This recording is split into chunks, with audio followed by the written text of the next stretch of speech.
Thought I'll come back and give you some more Cruise 101 as far as the most frequently asked questions to what you need, when you need it, and this goes for every single department on the ship. It is easy, it is very informative, might be a little bit long. I might cut it to two parts, who knows? But this is just basically a heads up from someone who's done it before and just to give you more of an experience of what to expect when applying for a job on board a cruise ship.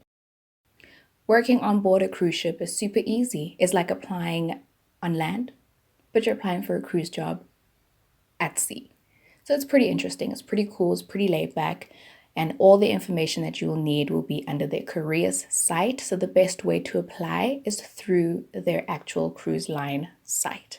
All the necessary information that you will need regarding any position that you're looking for will be on the actual cruise line's website. So if you go onto their cruise line website, Royal Caribbean, Holland America Line, Norwegian, whatever it is, if you go down and if you scroll down their main page, you will see at the bottom it usually says careers, and that's where you can click and you'll be able to find shipboard applications, positions, and their land-based positions. Honestly, it is a plus. It's a win. Everything is private, and you'll actually get more information of what you will need, requirements, who are they looking for, are you the best person for it, and that's probably key. So go onto their website, click on those specific areas, and check out the job spec itself. It's super easy, and it's more trustworthy than going through third parties, which I'll talk about that too,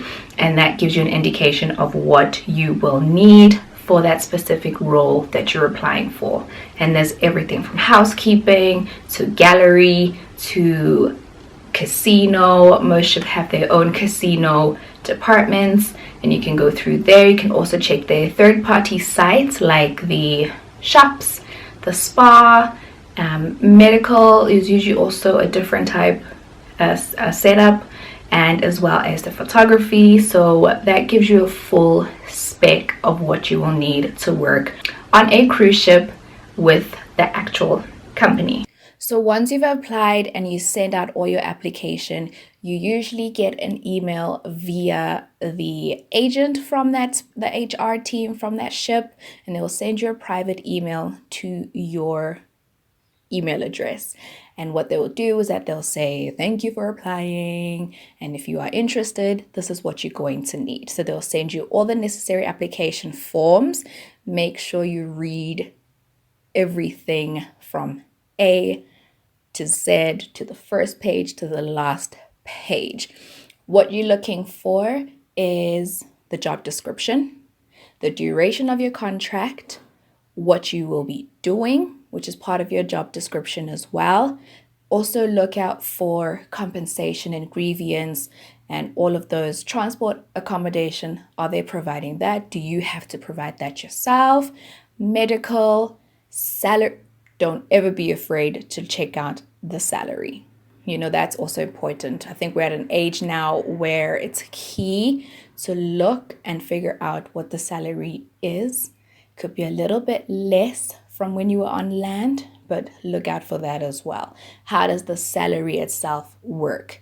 Send emails, tell them you want to know more about the transport, what happens, and ask them about the salary. Tell them to break it down. That's obviously once if you've got the job, of course.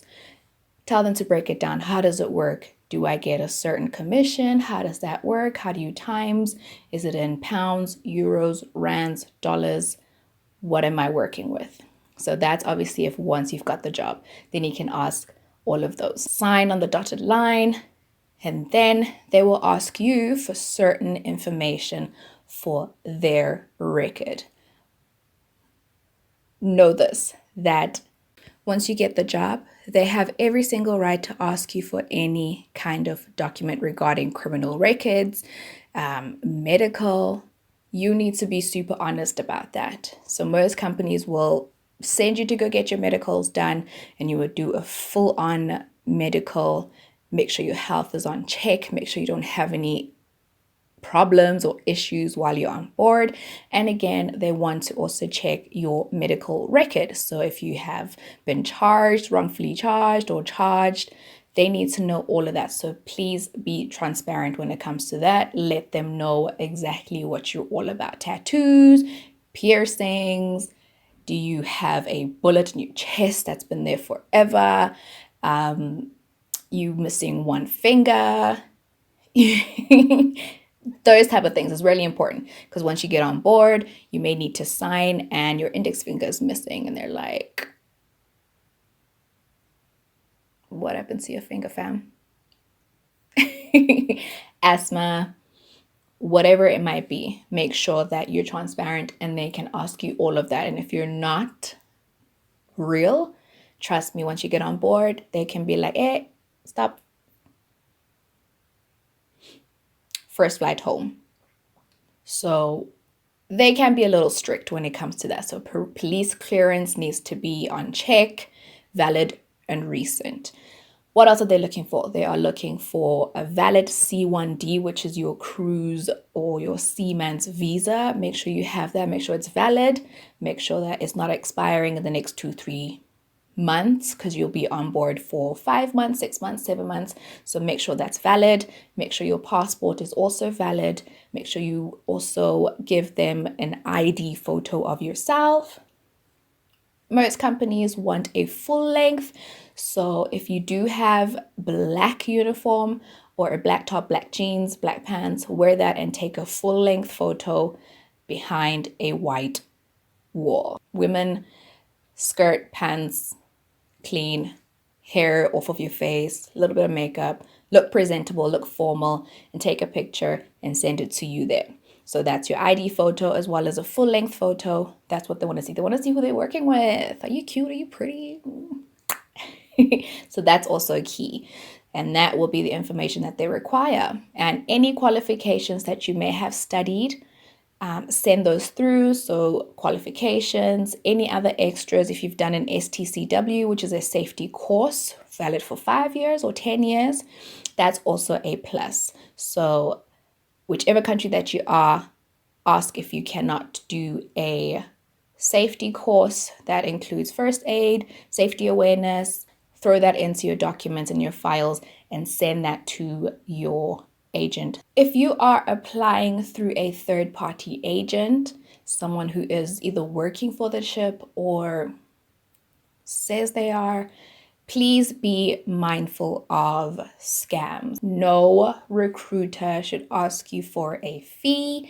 No recruiter should be telling you that once you get the job, you need to give me a certain percent of that. Recruiters that are recruited with the company, they don't need that. So make sure that that person is legit. Make sure that look out for that, because that is a red flag when it comes to charges. No recruiter, no third-party business should ever be asking you for a certain fee to apply for their company just to get the job. You know what I mean? So scrap that out. Again, when working with third parties, also look out for little things. Grammar. Hi, ma'am. Hi, miss. Hi, email instead of your actual name. So look out for that. Look out for grammar. Look out for how they write, their pronunciation, because it's real.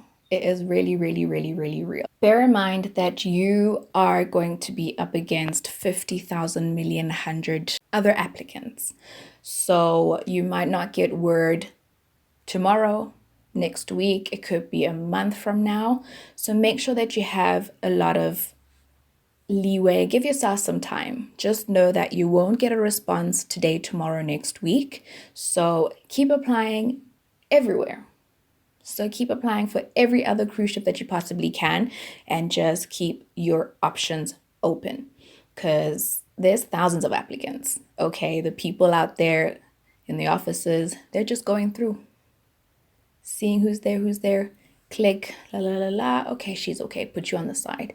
And they could skip you. They could skip you for another week, another month. So just be prepared to not have any communication from any of those sites anytime soon. So just bear that in mind. And when they send you those automated emails,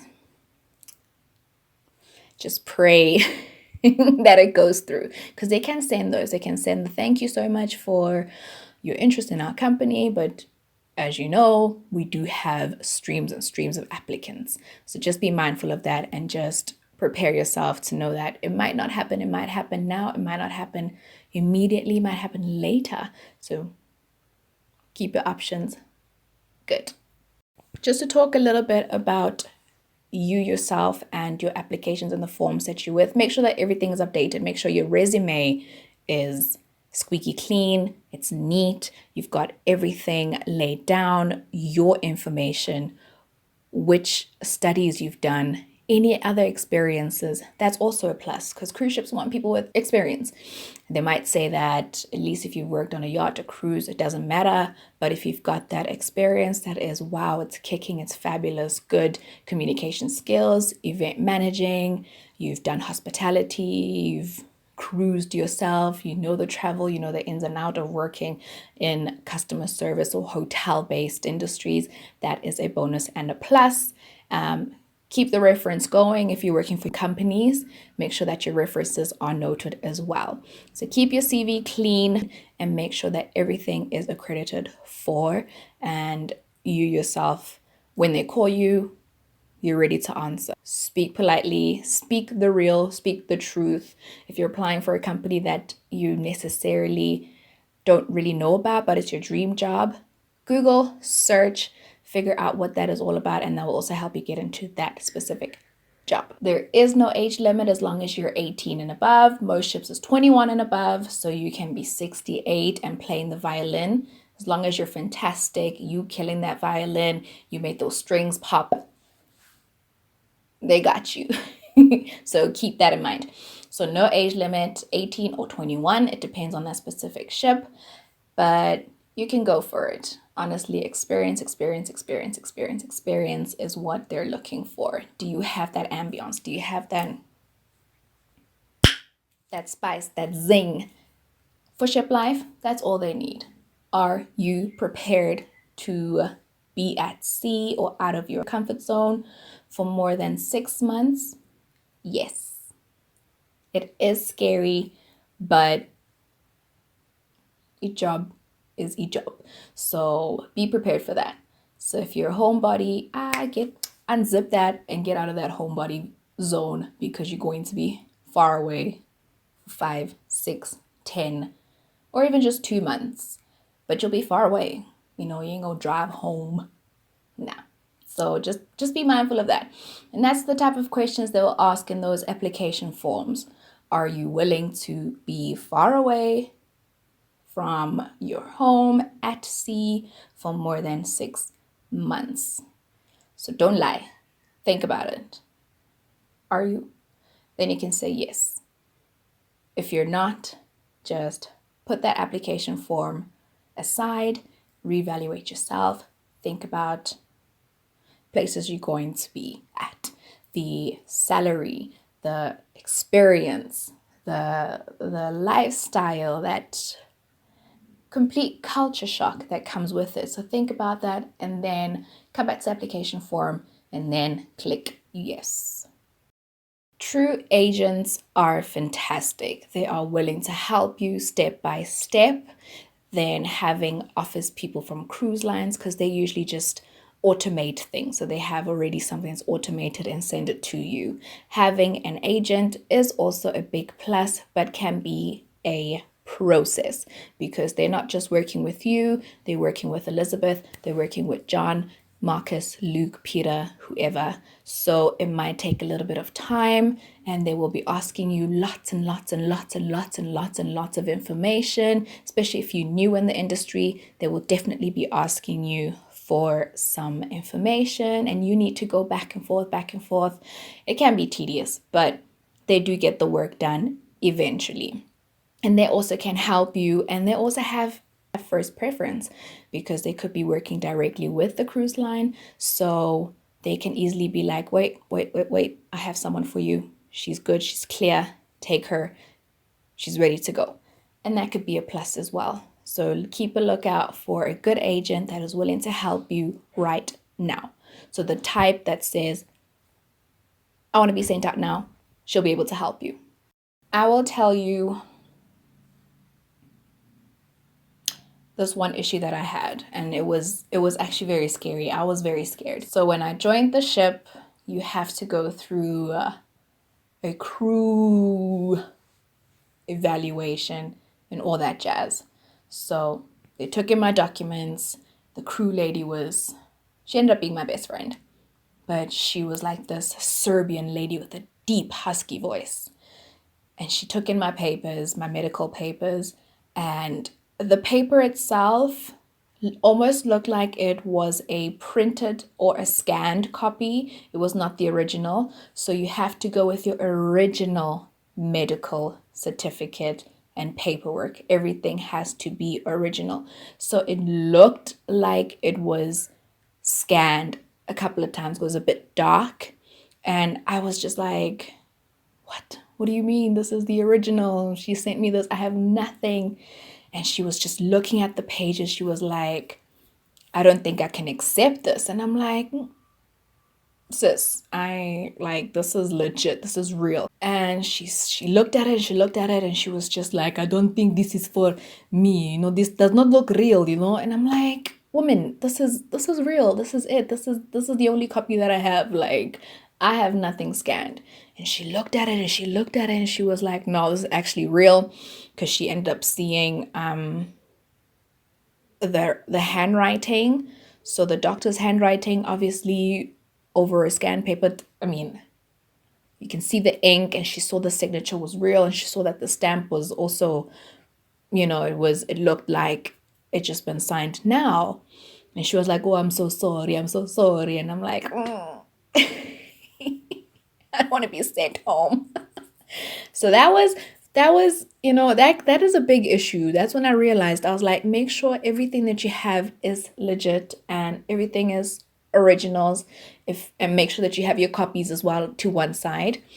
But little things like that can send you home. I know that someone's visa was not up to standard and they were like, I'm so sorry, but there's nothing I can do about it, and you get sent home. Sticking to the medical part, if you do have, like I said, asthma, make sure you've got 2 or 3 asthma pumps just for the first part until you get paid. Then I'm sure they can give you one.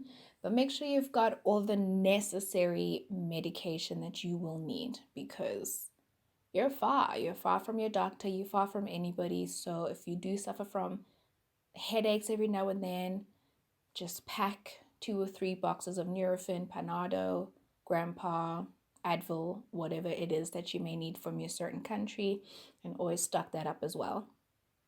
What I did is I knew that I needed to pack my own first aid kit. So 50,000 bandages, 100,000 cotton buds.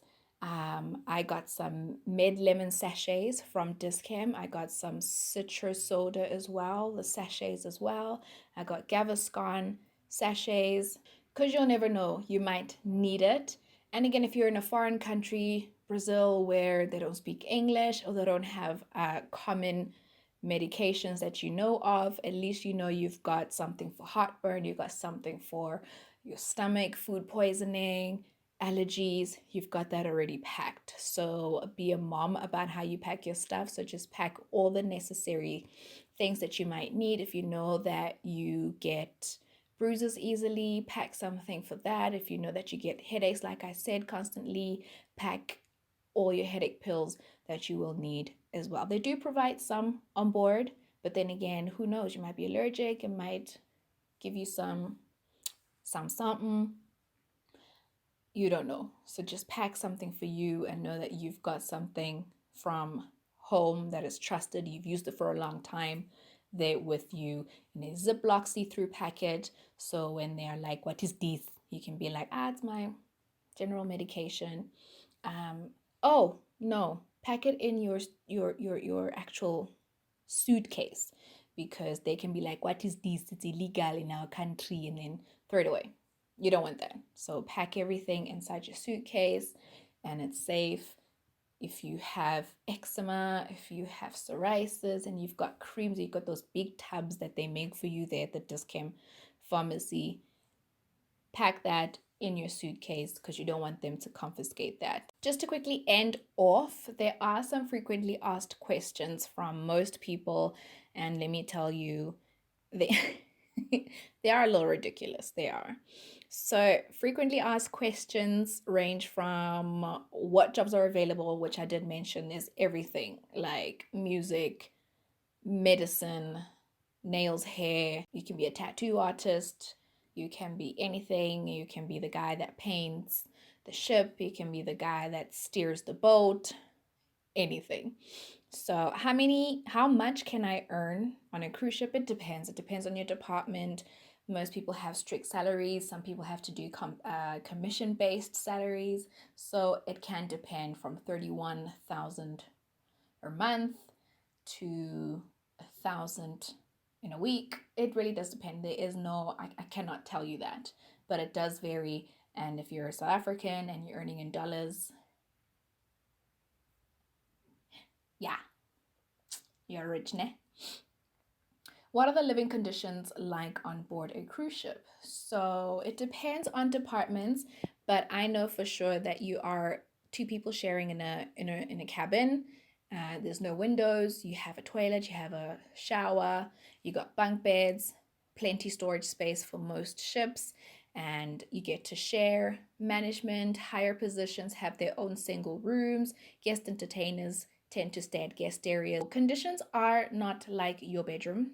So you'll have to get used to sharing with somebody from Jamaica, have to share with somebody who is or from Israel, another religion from you. So that's the fun part of learning new cultures and new people wherever you are. So what if I become really sick or get injured? Like I said, you would have already stocked up on the type of medication that you used to. So keep that in mind. If you do get injured, then you get sent to the infirmary and they will patch you up. And if you really are injured super badly, they will send you home and the company will send you home. If you can get better within 2-3 weeks, then you can jump back on or just wait for another ship. So not all is lost. Most companies feel sorry for you, so you'll get healed at home and then jump onto another ship as soon as you are okay. So what happens if somehow I miss the ship when I get to port? Do not even think of missing the ship. That should not even be a question. Get rid of that now. There are times everywhere. As a crew member, you need to know that if all aboard is at 2, you need to be back at 1:30, 1:45, or even earlier. So manage your time correctly. There's usually a board for the guest there that says crew members 5:30, guests 6 o'clock. So keep that because you do not want to. They will be like, okay, nice, bye-bye. The next port, get your stuff, go home. So that is something that I would definitely not recommend. Do not ever try to think that you can run after a ship. No, you're not hailing a cab in New York where you can be like, wait, because they're going to leave you. They ain't got time for you. Okay, you're not a guest. So most guests, they can be like, haha, okay, fine, come to the next port flying, and then they can still join, but it's not guaranteed. I do not recommend that. So don't miss your ship. Be on time, always be an hour early, do all your shopping, plan your day around your time. Time management is key. Don't be late for work, don't be late for meals, don't be late for anything. It will cost you. How can I remain in contact with the world at home? I do have a video about the most common apps used, but there is ship Wi-Fi, and everywhere all around the ship, there's areas that you can sit and get contact. If you're at port and you're near a terminal, there's usually Wi-Fi there. Connect to the Wi-Fi and it'll be easy for you to get in touch with your family. So not all is lost. And packages range from $20, $40 to $100, and you can get great megabytes to call, text, and keep in touch with your family. So do they pay for food, hotel, travel when you get hired? Most companies do. They pay for everything. They pay for your whole entire stay for the 9 months that you're on board or the 10 months you're on board. Some companies will tell you to pay for your flights and pay for your hotel, and they will then reimburse you for that. So just keep that in mind. There's also other questions you should ask when talking to your agent is ask them, do you pay or do I have to pay? So that's just some of the questions. If you have any more questions, do send them to me and I'll be able to answer them through the comment section. But that's just the Cruise 101 and just a quickie of how to get on board in just the safest way, my experiences, and something you should be mindful. So the red flags and all the other little details that you will need. So